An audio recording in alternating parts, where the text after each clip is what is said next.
Welcome back to the Deep Dive. Today we are stepping into a period of history where the phrase the golden cage takes on a devastating and very literal meaning. We're charting this catastrophic, really about a 70-year period in the 17th century Ottoman Empire.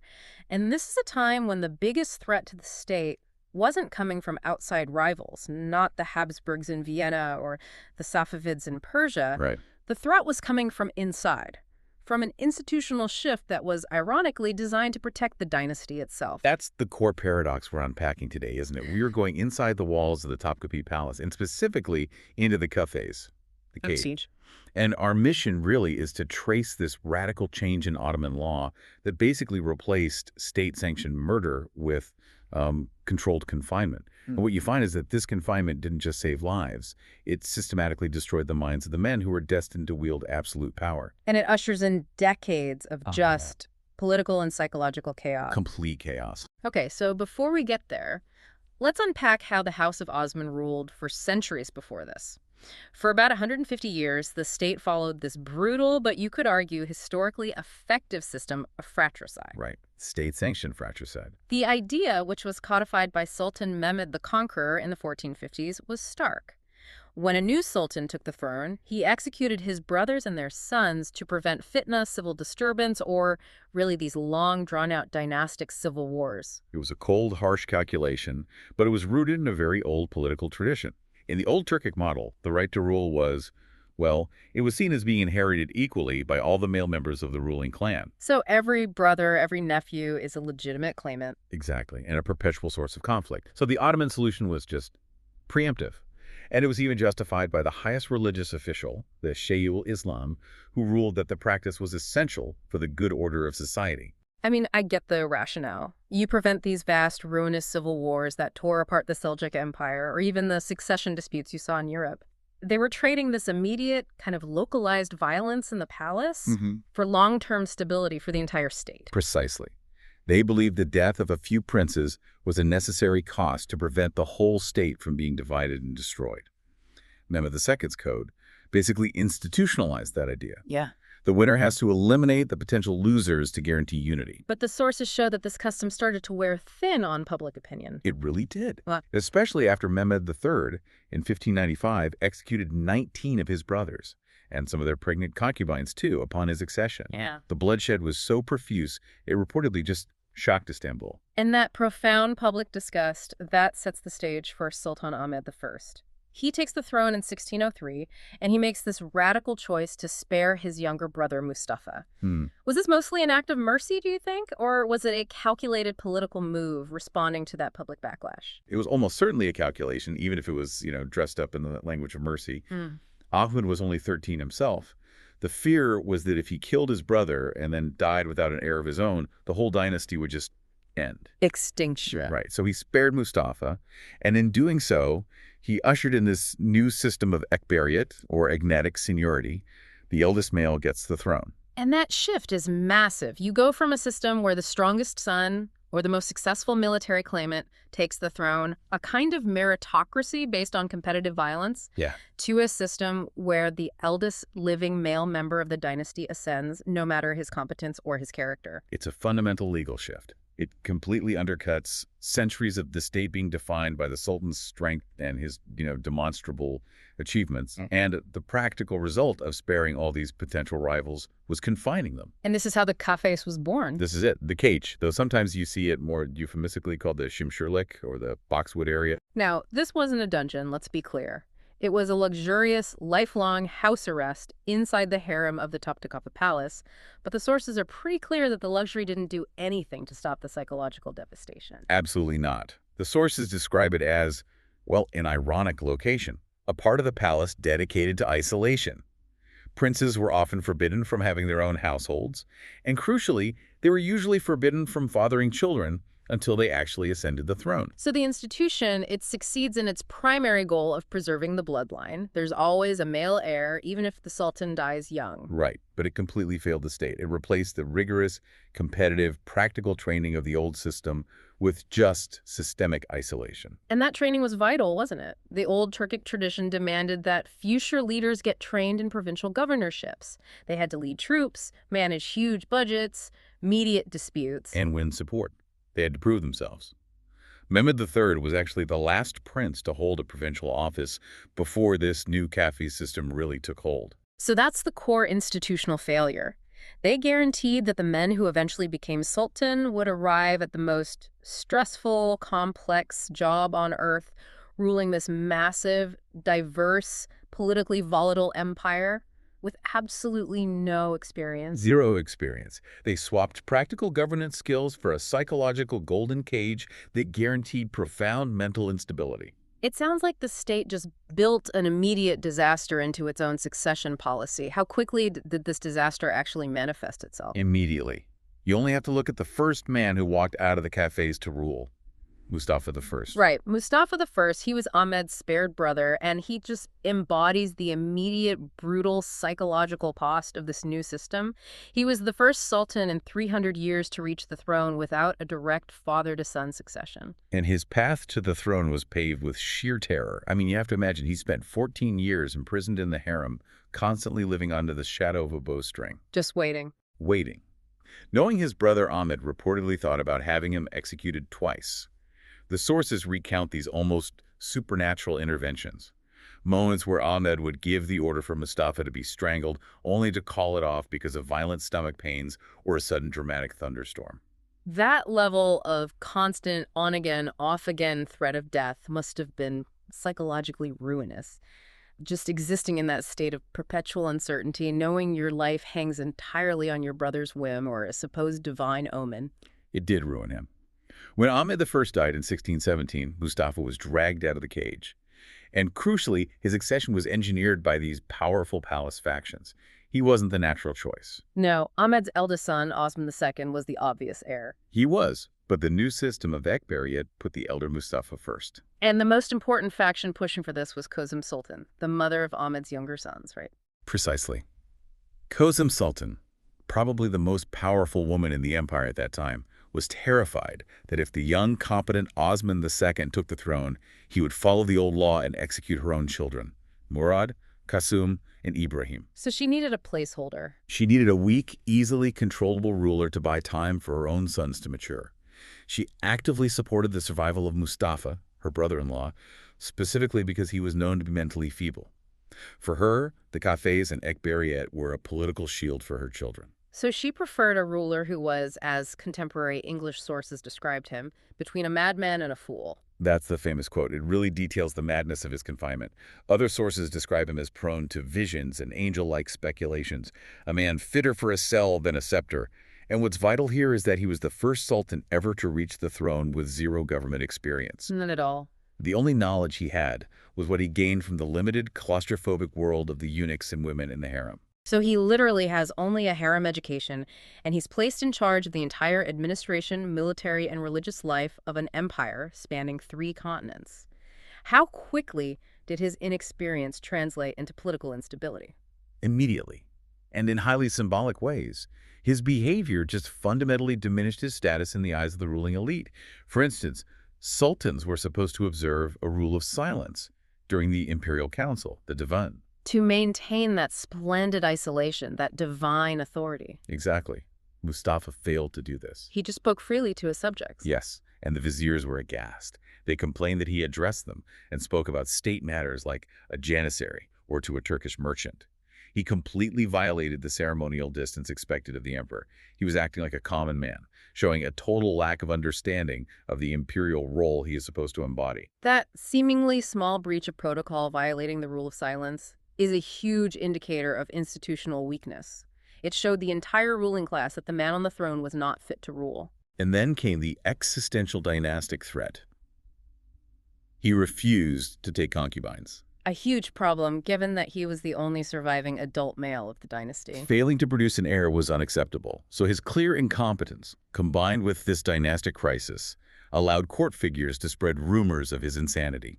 And this led to his first deposition after just 3 months in 1618. So for the first time in Ottoman history, a ruling sultan is removed from the throne. That's a massive shift in power dynamics. It's a huge shift. But the chaos didn't end there. His successor, Osman II, was then murdered by the Janissaries in 1622, the first regicide in Ottoman history. And Mustafa was dragged back out. Unbelievable. He was violently reinstalled as a puppet. The sources describe his second accession as a moment of just utter political anarchy. His second reign, which lasted about 16 months, was marked by total inertia, incompetence, and a crippling financial crisis. Right, because the treasury was bankrupt from the multiple accession bonuses, the Pakilis Bashishi, that the military demanded every time a sultan changed. And the provincial governors were refusing to send in taxes, which starved the central government of funds. And the position of the ulema, the religious scholars, was critical here, wasn't it? It was. It connects directly to the sultan's dual role.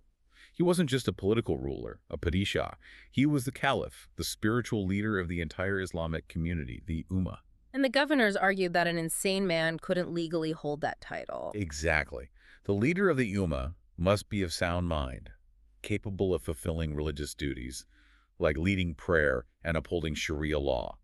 They weren't just saying he was a bad manager. They were arguing he was religiously unfit to hold the title. That's a key piece of legal and religious nuance. It is. The crisis forced the ulema and high officials to convene a high court. Islamic law allowed a child to rule with a regent. That happened often because a child could mature, and the regent provided sound management. But they ruled that a mentally ill person, fundamentally, could not lead the Islamic community. And that religious and legal justification sealed his fate? It did. It led to his final deposition in 1623. The reign of Mustafa I, as short as it was, it proved two devastating points.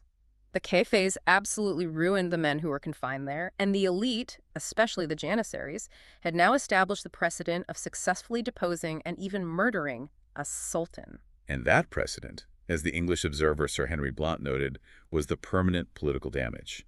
He saw Ahmed's act of sparing Mustafa as the direct cause of Osman's murder.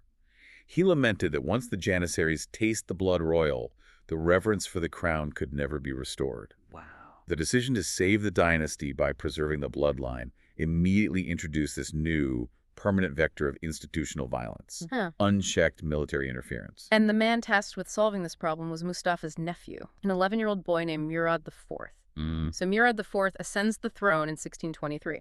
He's a child sultan, and it's absolute chaos. Baghdad had been lost to Persia, there are revolts all over the provinces, and the capital is basically run by his mother, Kozum Sultan, acting as regent. His early years were just a study in humiliation and political paralysis. Kozum was adept at navigating court politics, appointing viziers, but she was constantly limited by the power of the corrupt and, well, extremely powerful Janissaries. They basically held the government hostage. And Murad was just a passive, traumatized witness to all this. Completely. He saw the military dictate who lived and who died among the top imperial officials. The empire was functionally ungovernable. It was ruled by the whims of the military barracks, not the Sultan's council. So when did the switch flip? When did Murad go from being this passive child sultan to the terrifying legend of Murad IV that we know from history? The pivotal moment happens in 1632. By this time, Murad is 20, and the Janissaries are at the height of their arrogance. Following a failed campaign to retake Baghdad, the Grand Vizier, Hafiz Ahmed Pasha, was targeted by a mob of rebellious soldiers. And Murad tried to protect him, didn't he? He did. He initially resolved to defend his Grand Vizier inside the palace, but the rebellion escalated. The mob threatened to depose Murad and put one of his younger brothers on the throne, exactly what they'd done to Osman II. Oh. The sources say Murad, utterly terrified and humiliated, was forced to give in. He stood by and watched as his chief advisor was dragged out and torn to shreds by the mob. That's the defining psychological moment, isn't it? The child who was powerless to save his Grand Vizier suddenly realized he would share the fate of his half-brother if he didn't act decisively. Absolutely. The trauma of witnessing that murder and the direct threat of regicide fueled his immediate and, frankly, unrivaled savagery. Murad seized personal control. He purged the existing elite, replaced them with men loyal only to him, and established absolute dominance. He ruled with a chilling efficiency that was unlike any preceding sultan. And his main tool of control was instant execution without trial. Now, all Ottoman rule was brutal, but what made Murad's violence so different from, say, Mehmed the Conqueror? It was the systematic, personal, and arbitrary nature of it. Earlier, sultans used execution for high treason or strategic military reasons. Murad used it for fear management. Right. The sources paint a stark picture. Murad's personal executioner, carrying instruments of torture and death, was never far from his side. A Venetian ambassador observed that Murad felt no gladness or happiness on days he did not execute a man. The message was clear. There was no law, no procedure between the Sultan's will and a quick death. Indeed. And this absolute control was enforced by eliminating threats across the board: corrupt officials, provincial governors who didn't send taxes, even religious scholars. Some historical accounts estimate that Murad was personally responsible for over 10,000 executions during his short, brutal reign. He wasn't just restoring political order, he was establishing what you call an orthodoxy of fear. He was leveraging the religious authorities to back his crackdown. Exactly. He allied himself with the ultra-Orthodox Qadizadili movement, a Sunni reformist group that rejected Sufism and religious innovation. Murad effectively used them to moralize his political suppression. He linked any form of dissent or criticism with moral corruption that needed to be purged by the state. And this mix of political control and moral enforcement led directly to his infamous bans on public leisure. Those bans were crucial for his control over the city. After a devastating fire in Istanbul in 1633, Murad interpreted it as a sign of divine wrath and demanded the restoration of strict moral order. He outlawed tobacco, alcohol, and most famously, coffee. Why the coffee houses? What was so threatening about them? They were seen as centers of seditious activity. They were places where ordinary people and soldiers gathered, shared rumors, criticized the government, and where storytellers and puppeteers often ridiculed the powerful for their hypocrisy. So by banning the meeting places, he eliminated the organizational hubs for dissent. Right, and he didn't delegate the enforcement. He personally patrolled the streets. In disguise. Often in disguise, yes, to bypass court constraints and catch people unaware. The sources claim he would execute violators on the spot if he caught them using tobacco or drinking wine. And it's a bitter irony that Murad himself was a heavy abuser of alcohol and tobacco. But that hypocrisy didn't stop him from applying the death penalty instantly for disobedience in others. Not at all. And his crackdown reached even the untouchable religious establishment, the ulema. This was perhaps his most shocking act. Murad IV was responsible for the first execution of a Grand Mufti in Ottoman history. How did that happen? After he executed a judge for a relatively minor offense neglecting road maintenance, the Grand Mufti, Ahizad Hussein Effendi, gathered the religious hierarchy to criticize the Sultan's arbitrary justice. So the Grand Mufti was challenging the Sultan's legitimacy to bypass due process. Precisely. And this criticism quickly led to rumors that the Mufti was stirring up sentiment against Murad. Kosum Sultan warned her son, and he swiftly deposed the Mufti and ordered him exile. But then, in a characteristic fit of rage, Murad reversed the exile order and commanded the Grand Mufti's immediate strangulation before he could even leave the capital. That sends an unambiguous, terrifying message throughout the entire state structure. No one is safe. No one. And to consolidate this fearful authority, he had to prove his physical dominance and military fitness. He cultivated this warrior sultan image. He was known for his legendary strength, boasting of it by lifting and swinging court pages overhead as children do atop, as one contemporary account notes. A sultan demonstrating his fitness for rule by physically swinging a grown man over his head. The projection of power is just extraordinary. It was necessary to reinforce his image as the strong sultan, to restore the confidence that had been shattered by Mustafa I. And he solidified this image through major military campaigns, most notably the successful retaking of Baghdad from the Safavids in 1638. Which earned him titles like Ghazi and Fatih Bazad, the conqueror of Baghdad. Yes, those victories were crucial. They quelled domestic opposition and restored that essential connection between imperial authority and Sunni orthodoxy. So Murad successfully stemmed the tide of chaos that threatened to drown the empire. But he did so by institutionalizing a regime of fear that cost thousands of lives. And he died young, at 27, reportedly from liver cirrhosis linked to his heavy drinking. Leaving behind only one surviving brother, a brother who had been watching every single execution from inside the golden cage, convinced that every passing day was a miracle. That man was Ibrahim. The psychological terror of the Kafes now claimed its final, most tragic victim. So when Murad IV died suddenly in 1640, the dynasty faced extinction. Ibrahim, the sole surviving son of Ahmed I, was thrust into power, but he was just utterly scarred by his long confinement. The depth of the trauma really can't be overstated. Ibrahim spent nearly his entire adult life in the Kafes, watching Murad systematically execute his other brothers, Bayezid, Suleiman, and Qasim, one by one. He lived in the constant, paralyzing conviction that he would be next. He did.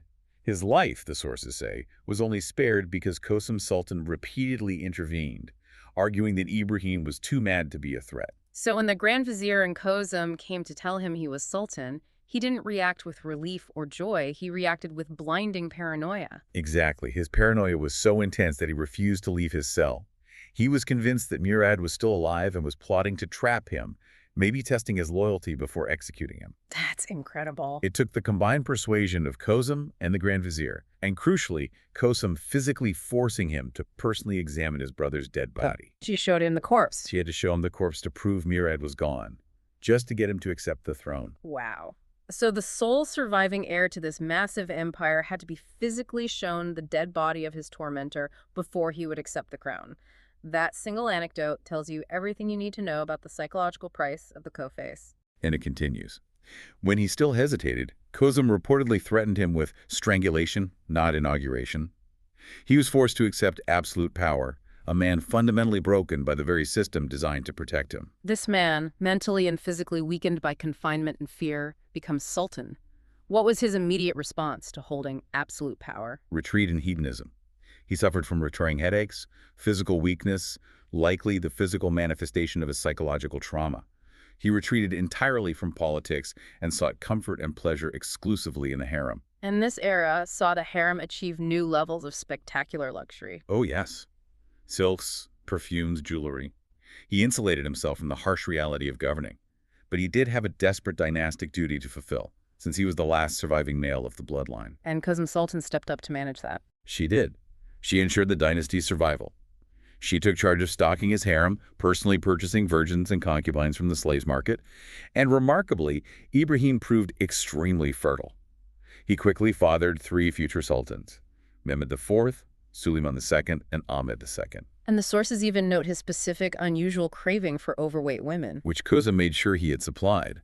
But beyond that frantic procreation, his reign is defined by these spectacular and almost childish extravagances. Most infamously, his obsession with luxury furs, lynx, and sable. He was so consumed by them that he reportedly lined an entire room with these expensive skins. It earned him that famous French nickname, Le Fou de Fourrure, the madman of furs. That detail is so startling. It speaks to a craving for purely tactile, almost infantile comfort, completely detached from the reality of the empire. And it went deeper than just room decoration.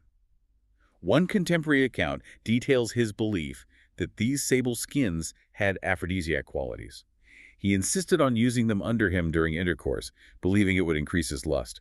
It's an image of a ruler completely lost in his own luxurious, paranoid, sexualized fantasy world. So he's indulging these spectacular whims while the empire outside the palace walls is crumbling. Who was running the state at first, and who eventually took advantage of his detachment? Initially, Kosum Sultan ruled in his name, expertly managing appointments and administration. But Ibrahim's erratic behavior soon got worse, and he was often influenced by charlatans and favored concubines. A notorious example was Sinchi Hoka. The alleged sorcerer. Yes, an alleged sorcerer whom Kosum initially summoned to cure Ibrahim's sexual impotency. An actual sorcerer was invited into the palace to treat the Sultan. And after Sinchi Hoka supposedly cured him with a cocktail of aphrodisiacs, women, and pornography, Ibrahim rewarded him extravagantly. He made Sinchi Hoka a chief justice, the second highest ulema position in the empire, a blatant overturning of authority that horrified the established religious and administrative classes. That's the moment the fragile political balance collapses. When did Kosum, the woman who saved him, realize her last surviving son was destroying the empire faster than any external enemy could? When his erratic behavior turned directly against her and the dynastic family structure itself, Ibrahim began rejecting his mother's advice and authority, and eventually exiled her from the imperial palace. Worse, he started humiliating his own royal relatives. How so? He confiscated the lands and jewels of his royal sisters and his niece, and then forced them to work as maids for his chief wife, Humasha Sultan. So the one authority figure he might have respected was cast aside, and the structure of the royal family was degraded to serve his bizarre whims. By 1647, the situation was untenable. Ruinous taxation was implemented just to fuel his extravagant demands. The Venetian fleet blockaded the Dardanelles. The capital was close to starvation. The Janissaries and the Ulema, seeing the complete financial and political collapse, rose in rebellion. And Kozum, now in exile, finally sanctioned his deposition. She did. That letter she wrote to the Grand Vizier is a testament to the utter failure of the Kafes system. It's the ultimate admission of institutional defeat. She wrote that the whole society is in ruins and that Ibrahim must be removed immediately, saying, in the end, he will leave neither you nor me alive. So on August 8, 1648, Ibrahim was dethroned and imprisoned. And 2 weeks later, following a riot and renewed pressure from the military, he was strangled. The second regicide in Ottoman history. Regicide sanctioned by his own mother. The 17th century went from eliminating rivals through official law to eliminating the ruler through palace plots and military muscle. Exactly. The reigns of Mustafa, Murad, and Ibrahim, all products of the Kafes, were defined by this cycle of extreme political chaos, followed by brutal counter-reaction, followed by collapse, all enabled by the precedent set when they chose to save Mustafa's life all those decades earlier. So what did this all mean for the vast sweep of Ottoman history? We saw fratricide replaced by confinement in the Kafes. It was intended to bring stability, but instead it just accelerated political chaos in Istanbul. It ensured that the men who ruled were either fundamentally incompetent or deeply, deeply psychologically damaged. The 17th century catastrophe is undeniable. The Kafes system resulted in these psychologically shattered rulers. You have terrified, incompetent pawns like Mustafa and early Ibrahim, or you have vengeful, paranoid despots like Murad IV. This system, which institutionalized isolation, fundamentally failed the state, even while it succeeded in its narrow goal of preserving the dynastic bloodline. It was an institutional failure that substituted that vital provincial training, where future sultans learned governance, military leadership, and how to get public support, with systemic isolation. They were shoved into the most challenging job on earth, wielding absolute power, with zero practical experience and profound psychological damage from a lifetime spent under the threat of sudden death. The problem was that lethal combination of absolute power and total isolation. Absolute power requires the deepest grounding in reality and experience. Isolation guarantees the ruler is disconnected from reality and driven by internal paranoia and whims. And the political damage was permanent, reaching far beyond the short lives of these three sultans. That observation from Henry Blount about the Janissaries tasting the blood royal really is the key legacy. It is. The successful regicides of Osman II and Ibrahim, both enabled by this new Kafes system, established a dangerous precedent of unchecked military violence. And this guaranteed future depositions and constant interference by the Janissaries and other palace factions well into the 18th and 19th centuries. It fundamentally shifted power away from the Sultan and towards the military and the bureaucracy. In effect, the Ottomans traded potentially devastating civil wars among ambitious but highly competent princes for the certainty of incompetent, psychologically broken rulers, and the institutionalization of regicide as the main way to make political change. And crucially, this created a power vacuum.